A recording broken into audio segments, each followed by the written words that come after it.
Alright everybody, today I'm going to be making a resin table coaster.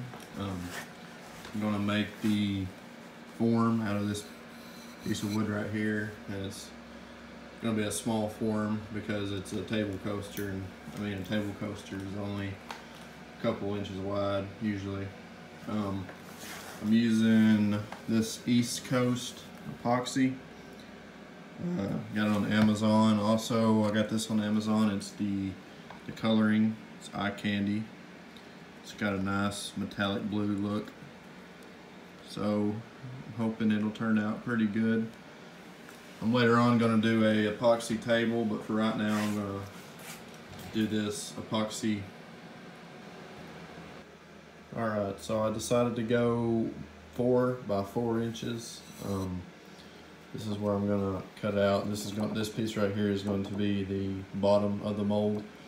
So this will essentially make the size of the mold, or of the epoxy itself.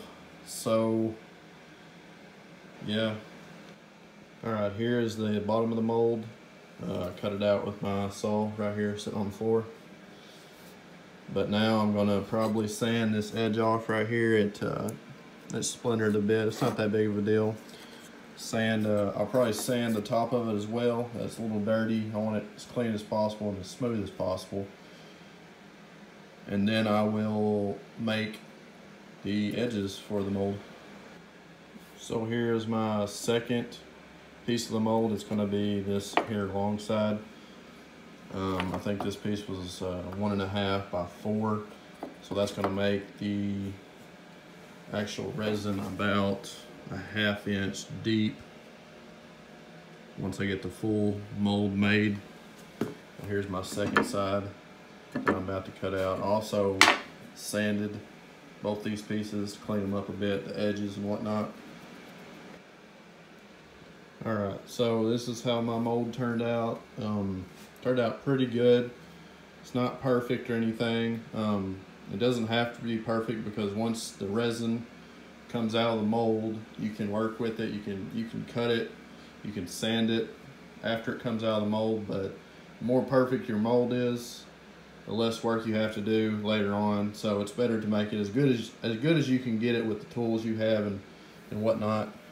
I was originally going to use this piece for a side. I cut it and everything, but I found that it had a small indentation right on the edge, like a little knot.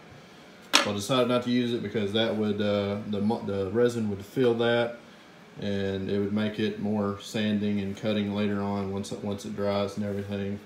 So I decided to cut another one. It's not that big of a deal. I was using scrap wood anyway. So now I'm going to get my aluminum tape. You'll see it in just a minute. And I'm going to tape all of the inside of this because the resin will not stick to the aluminum tape, and it will stick to this wood. So I'm gonna have to line the inside with aluminum tape, make sure that's all flat and good, make sure it's all tight, and then we can pour the resin. Alright, this is what I have done so far. So basically all I did was put the aluminum tape down on the bottom piece of the mold. I'm using this Sure Tape Technology aluminum tape. It's actually pretty easy to work with. Once you get it on, you can use I use this scrap piece, just flatten it out with it. Actually went on pretty good considering what it looked like when I put on.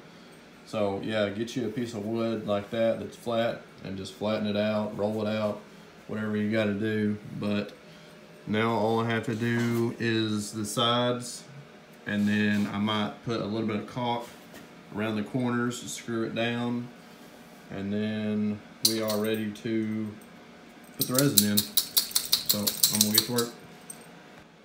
Alright, so this is how far I've got. I got all that aluminum tape down on the mold, and came out pretty good. Once again, it doesn't have to be perfect because once the coaster that I make comes out of this mold, you can still work with it. You can sand it down, make it smooth. You can even cut them if you want. If you had like like a large rough edge or something like that, you could even cut it, but I doubt I'll be cutting this one, maybe sanding it a bit. But yeah, I had a small hiccup right here, as you can see. It shouldn't be that big of a deal, but now I'm going to screw this together, make it tight. I'll probably put just a very small amount of silicone in these corners once I get them tight, just to make sure that when I do pour the resin, that it will not run through. And I mean, you don't want that, of course, because you're going to lose all your resin and it's going to make a huge mess, and you do not want that. So you want to make this thing as tight and sealed as possible before you pour your resin. Alright, so I got an update. I ran into a problem. I went to screw these together, and the wood I used is apparently pretty dry, and it started to split on me. So I pretty much figured out that I couldn't screw it together. So what I decided to do is I'm going to glue it together, and to do that I had to take the tape, the aluminum tape, off of the bottom of all four side pieces. And then of course my bottom piece didn't have it. Well, it has it on that side actually. So I need to take it off that side where the wood glue will work. But I went ahead and put caulking in. I'm gonna have to redo that. But yeah, just a small problem, not that big of a deal. I'm gonna take the aluminum tape off this side and glue it together and hold it together with my clamps here. And then I'll redo the caulk and then let it set up. Alright, so this is what mold turned out. It's still drying, but I got all the caulk and all the corners, edges. I just used a piece of cardboard. I had a sharp edge. Went around all the corners. The edges, these corners are what you want to really focus on, because usually that's where your biggest gap is going to be, where the two boards meet, the side boards. So I'm gonna let this dry for, I don't know, a couple of hours probably, and then we should be ready to pour the resin to make the coaster. Alright, so I'm finally to the fun part. I measured my mold, and it is 4x4 and the depth is a ½ inch.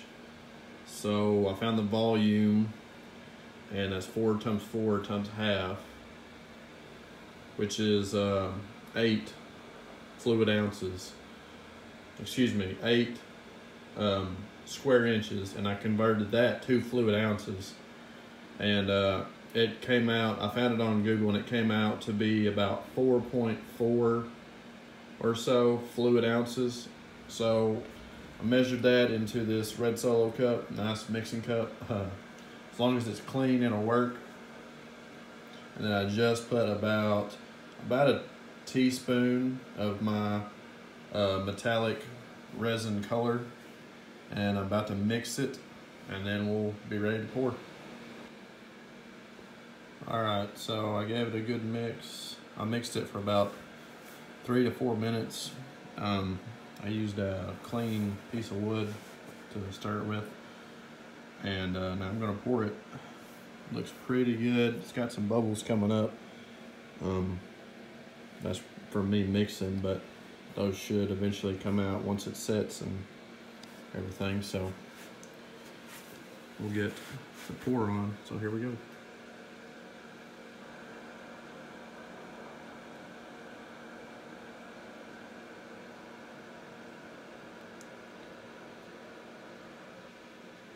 Pouring really nice. Looks pretty amazing if you ask me.